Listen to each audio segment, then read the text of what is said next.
Bring to us your poetry from inspiration sought. Come join us with your images, your verses, words, and thought.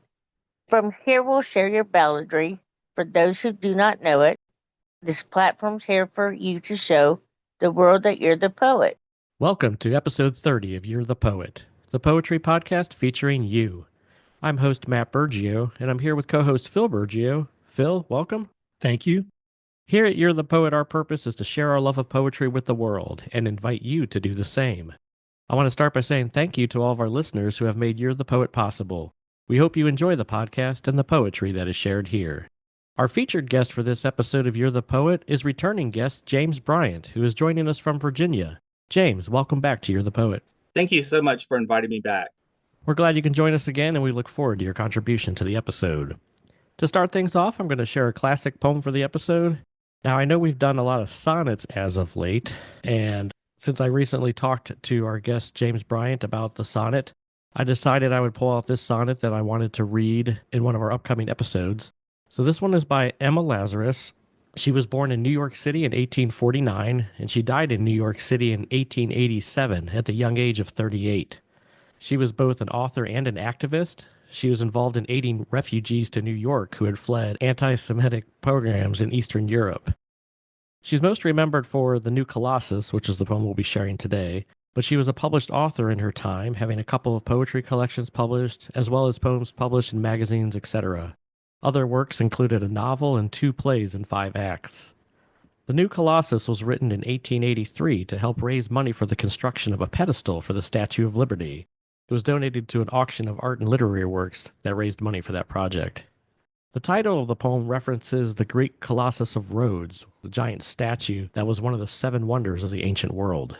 The poem is in the style of the Petrarch or Italian sonnet, and I saw this on Facebook recently and just felt that it was a good poem to be read in these times. Kind of a reminder to our country of some of the things we stand for. The New Colossus. Not like the brazen giant of Greek fame, with conquering limbs astride from land to land.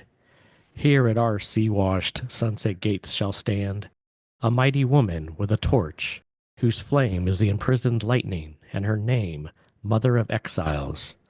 From her beacon hand glows worldwide welcome. Her mild eyes command the air-bridged harbor that twin cities frame. Keep, ancient lands, your storied pomp, cries she with silent lips. Give me your tired, your poor, your huddled masses yearning to breathe free, the wretched refuse of your teeming shore. Send these, the homeless, tempest-tossed to me. I lift my lamp beside the golden door. Emma Lazarus. Well, I thought this was a bold choice for you to make as the selection. I'll start off with that. It's a very timely selection. And what I really appreciated about it is when we switched to actually hearing the statue speak. I thought that was a very interesting shift when the narrator becomes the actual statue speaking. Right. I like that. Yeah, that was one of the things that jumped out as me as well, is that you're hearing that voice of Lady Liberty as she speaks and sort of like calls and heralds to people to come to these safe shores. I get the impression of my grandparents seeing that when they came over. Oh, and I'm sure they did. Oh, yeah. And then, and then went to Ellis Island. Yeah. Yeah, it's a poem that I had forgotten about. I had heard about it years ago, and then it recently popped up on Facebook. Someone had shared it, and I was like, oh, yeah, that's a great poem. And again, like you said, I thought kind of fitting for the times, just as a reminder to our country and hopefully to the world. Good poem to share. Excellent. All right, from here, I'm going to turn it over to Phil to share his poem for the episode. Phil? Okay. This is a good poem for today with the nasty weather out there we're having. It's called Passage to Spring. I anticipate the return of spring when the land awakes with a vibrant green, when the flowers bloom and leaves begin, and the land awakes from a cold slumber to a sunny day and a warmer clime. I grow tired of the ice and snow, from the howling winds and the bitter cold. I need the sun to warm my soul and take the pain from my aching bones. Spring will be here soon enough and send the winter back up north. The melting of the ice and snow will add to springtime's life and growth. To winter cold we'll say farewell and welcome spring with open arms. Philip Burgio. All right, thank you for sharing. Yeah, I really enjoyed And I think it is quite fitting for today's weather. So it made me long for spring. So I hope your words will come out through the universe and we'll have an early spring, perhaps.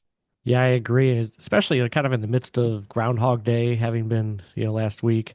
And that, everyone's always got that hope for spring. And I was even thinking last night, as we've talked about on the podcast before, I'm one who loves the winter and I love the snow. But I will be honest, when it gets to about mid-February, I'm like, okay, I'm ready for spring and warmer weather. Although last night's snow did bring some smiles to my face. All right, from here, we're going to go to my poem for the episode. I decided that I would just share a basic poem for this episode. I'd mentioned before that a lot of my poetry falls into the ballad form. And so this is one I just wrote on a road trip up north visiting a girlfriend at the time. This is called Racing with the Dipper. Embarked upon a midnight ride that takes me to my love, I see the dipper of the stars glow brightly up above. Along the car it speeds along, a journey all its own, and neither one attempts to make our destination known. Now for a while I lead the race, as northward we both go, but then in time it pulls ahead and tries to steal the show. A constant view in portside sky, the dipper never slows. It keeps a steady pace with me as further still it goes. At last around a bending curve I pull ahead once more, and leave the dipper to catch up and fight me in this war. Throughout the night this race goes on, the winner never set. I wonder how it all will end as closer still we get. The journey to my love thus ends with me out in the lead, and I'm glad my car was worthy as my faithful racing steed. The dipper lost and fell behind and hid out in the west, to wait for yet another day to join me on a quest. Matthew Burgio. I really enjoyed this. I really thought that it was a great mix of imagery and narrative. And I felt like the story really propelled itself. Hearing it just makes you want to know where we're going with this. So great job with that. Thank you. It was good. Trying to think of who the girl was, but I think I know. Yeah, heading north. Yeah, that was my ex-wife of mine now, but yeah, this was written years ago when I was dating her.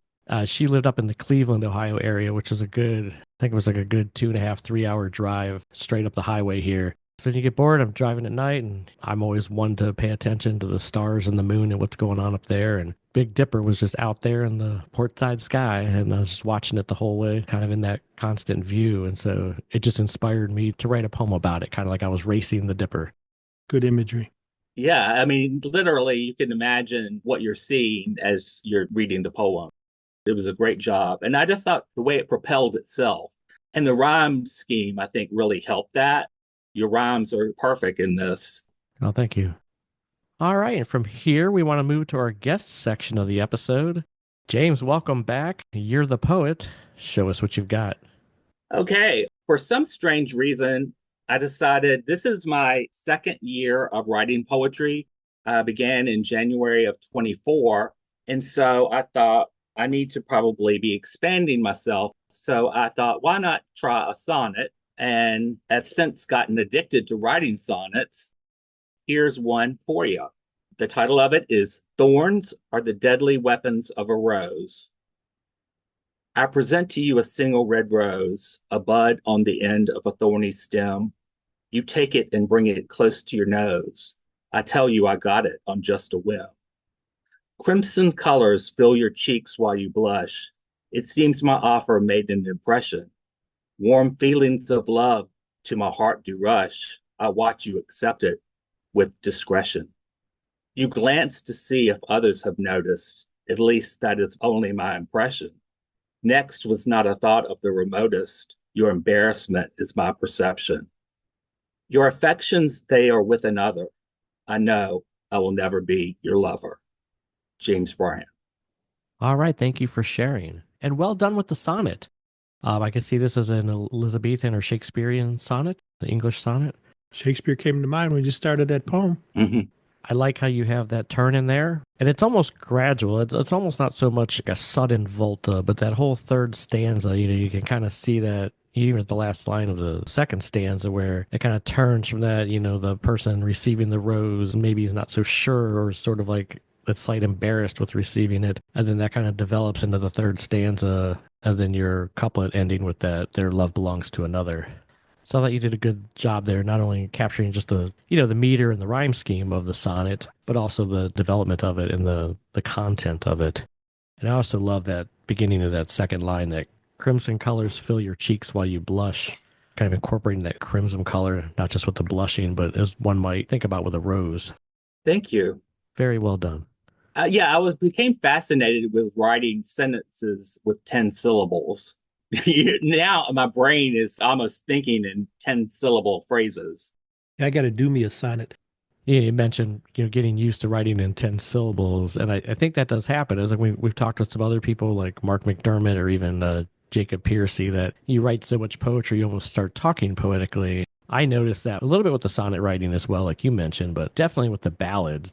I've written so many ballads that I can just get the flow of the ballads pretty naturally, and it just comes. So what's the difference between a ballad and a sonnet? Basically, the form and the structure. So we've talked a lot about the form of the sonnets recently, about how they're structured, like 14 lines, and depending if it's the Italian or the English, how those lines are divided and how the rhyme scheme goes. Sonnets also tend to be written in iambic pentameter, 10 syllables with the 5 iambs. Whereas a ballad, typically, like if you'll notice in the Racing with the Dipper that I read, alternating lines of 8 syllables and 6 syllables, with typically the second and fourth line in the stanza rhyming. Sometimes also the first and third, depending. And it kind of has that ballad is more of a narrative form and has that structure. That's what I like about older poetry. It's a challenge and it's like doing a puzzle. It is. It's very much like constructing a puzzle, but I wanted to put kind of a modern twist on it. So that's kind of why I think it was not a traditional love poem where it is an expected ending. Kind of did want to make it more of a modern twist where there's a little shift in what you're expecting to happen. Yeah, and I liked that. Well done there. You got another one for us.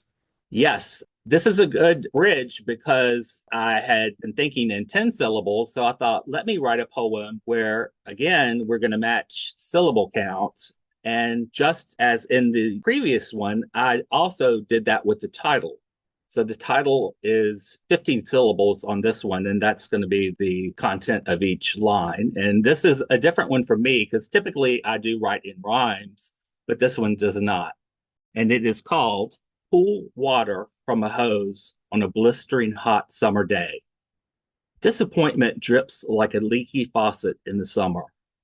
Cool water from the snake-coiled hose is refreshing in the heat. Everyone takes a turn drinking it from the end of the spout. There's an almost metallic mineral taste in the mouth. Not everybody is meant to play out in the open air. Some are relegated to the far fringe of the neighborhood. This lack of inclusion soaks into the soil like prejudice. To those not affected, there are barely any fleeting thoughts. No concern that the outsiders may be thirsty for a taste. Meanwhile, the ground is saturated with such indifference. The grass grows greener here than in other drier areas. I am not allowed the privilege of joining in the fun. My place is here with the different few, not the lucky ones. How I would love to be included, to feel the same as them, but my field is hard and bone arid for the outcast and misfits. I see the others playing in the water. My shoes are dry. James Bryant. All right, thank you for sharing. I really like this poem. I'm glad you decided to share it. I know this was in the group of poems that you sent me that you might share. One of the things I will say is that as far as the structure, you talked about it being each line's going to be 15 syllables. I'll ask you more about that in a moment, but I really appreciated the fact as a reader that it didn't sound like you were trying to make the lines 15 syllables. They're great sounding lines. They don't sound awkward like you tried to mix things up to make it sound like 15 syllables. I thought that aspect of it was great. Yeah, I noticed that too. It wasn't like it was forced. It just flowed with the 15 syllables. It's not like you were trying to do 15 syllables. I like that. Well, thank you. And in general, I love, first of all, the whole concept of drinking from a hose. I think anyone that grew up in our era, I don't know if they do that much anymore because now it's probably like, oh my God, you're drinking God from a hose. forbid you're drinking from a hose. No! But I think any kid that grew up in the, I'd say 60s, 70s, and 80s drank out of the hose. It was just, that's how you got your water because you weren't allowed back in the house. Mm-hmm.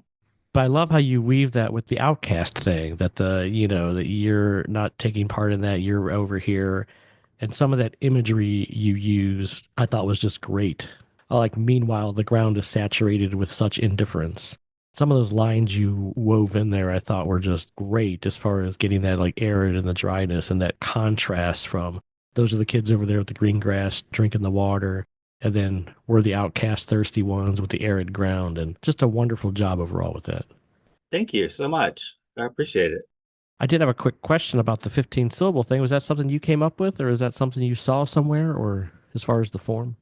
No, from sonnets, I wanted just to have a little bit more room to tell a story. So I thought, let's just go 50% more than a sonnet line and just give me a little bit more room to give a narrative.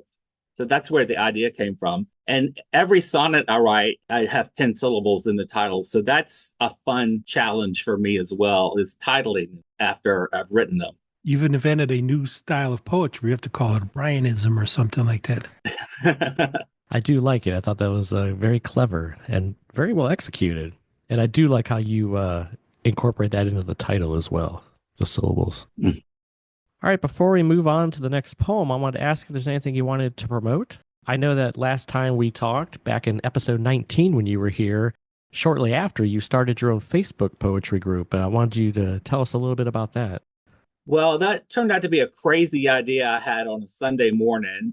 I just decided I wasn't seeing a Facebook group that looked like it had an intimate setting. So I decided to see if I could create one. And right now, I think it's 146 members. And I really have done nothing to promote it. I did reach out to some fellow poets I know, and they came on. But it's like every day there's like one new person joins on. But I appreciate the opportunity to speak about it because I certainly welcome anyone who would like to join. The purpose of it is to foster positive communication amongst poets. So what I really enjoy seeing is the commenting from poet to poet on their posts. I really enjoy seeing that, nice, healthy communication. It's a very safe space to post and it's very welcoming. Yeah, and I agree. And I definitely, I'm a member of it. And what is that again? Mention that again. Poets know it. And for anyone that listened to episode 19, you might remember James's poem about, or just whole concept of not believing that he was a poet, that if he was a poet, wouldn't he know it? Right. Yeah, that's kind of where the name came from, actually. Yeah, I figured that. I thought that was great. I'm happy to be a member of that group, and there are a lot of good poets there. And I do believe there is that sense of community where the poets, encouraging each other and offering that positive feedback and whatnot. So, yeah, if you're listening, go check it out. Find them on Facebook. We'll also include some links to Poets Know It. Anything else you got going on in the poetry world that you'd like to share?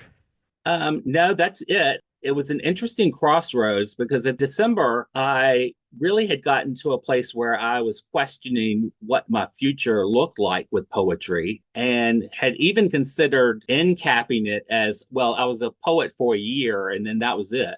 But I decided to push through, and what I've read thus far is my expansion, and that's what captured my interest and got me reignited, with a passion for poetry is, just pushing my boundaries outside.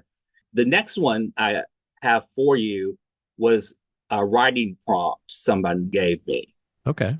What I was told was to write a poem describing exactly how I felt at that moment. And I have personal issues with depression. So I decided to try and write a poem. And I was also tasked with using as much imagery as I could to illustrate the poem. So I will go ahead and read that for you guys. The name of it is Storming. A storm is coming, darkness on the horizon. You can tell from the moving of the bison. They instinctively seek out shelter where they can. They know exactly what's coming and understand.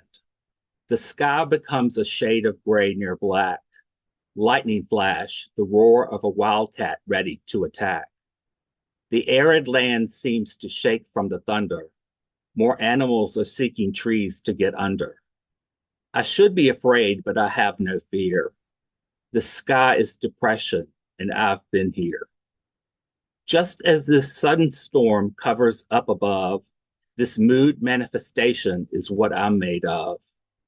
It's been with me since I have been alive, swarming my head like angry bees with no hive. They sting every positive memory with their poison. Now here comes the rain, the plains start to moisten.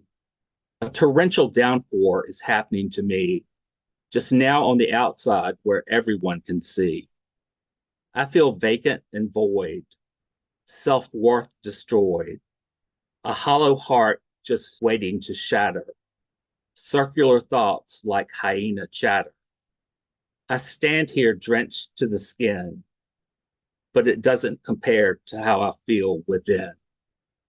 James Bryant. Thank you for sharing. Great imagery. Real good imagery. Yeah, I totally agree. And I love that change where, you're talking about a storm and the reader doesn't know what's coming up. They might just be picturing the storm and the animals hiding from the thunder and the lightning. And then you have that line, the sky is depression and I've been here. I really liked that sort of turn right there. And then it goes into your feelings about relating to the storm and how what's going on the outside is sort of reflecting what's going on the inside.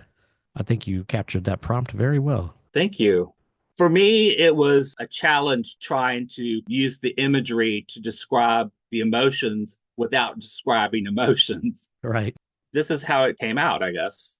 Yeah, and I thought you did a great job with that. It's interesting, too, picturing you being in Virginia, and I feel like the stage you're setting sounds like it's happening out west or even in on a safari kind of setting or whatever. Oklahoma. Yeah. I was just showing Matt me the shirt I'm wearing. It's a tall grass prairie. It's got a picture of a buffalo on it. And on one of my many travels, it's in Oklahoma. And you can be right there with the buffalo. All right. Well, maybe that's where this is set. Who knows? I don't know. But yeah, great imagery, capturing not only great imagery for the storm in general, but also for capturing that manifestation of depression and what that is like for one. And the sky being the depression, that was good. Yeah. That was good. Thank you so much. Yeah, well, we appreciate you coming back on and sharing some of your poetry with us. Any other thoughts or things you want to mention or talk about? Or No, I just really appreciate this opportunity to kind of show my progression from last year to this year. And hopefully some growth is noted. Definitely. I have definitely noticed the growth. Don't doubt yourself. You're a good poet.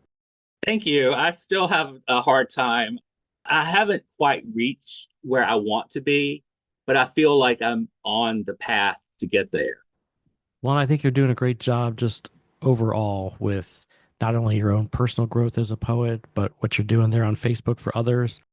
And I like seeing you engaged and developing there as well. I will admit I was a little worried. I remember you going through that time of inspirative or poetic depression where you were thinking about kind of throwing in the towel and what am I doing here with poetry and should I just quit? And I'm very glad that you didn't. I was glad to see you come through that and continue on and push through and look forward to seeing what you come up with in the future. Yes, I do as well, because I'm not where I want to be, but hopefully I'll know it when I get there.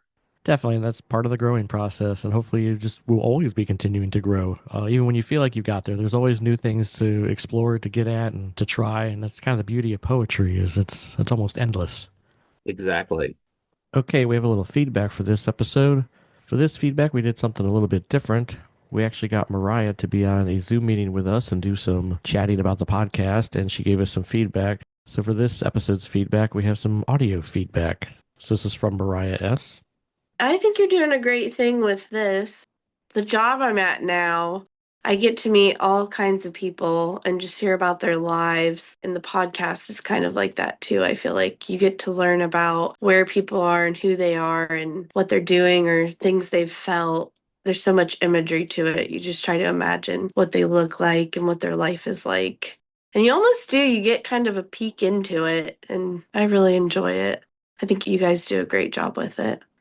Like Mary, every time I hear her poems, it tells us a lot of personal things about her, but in a really beautiful way and in the way that she wants to tell them.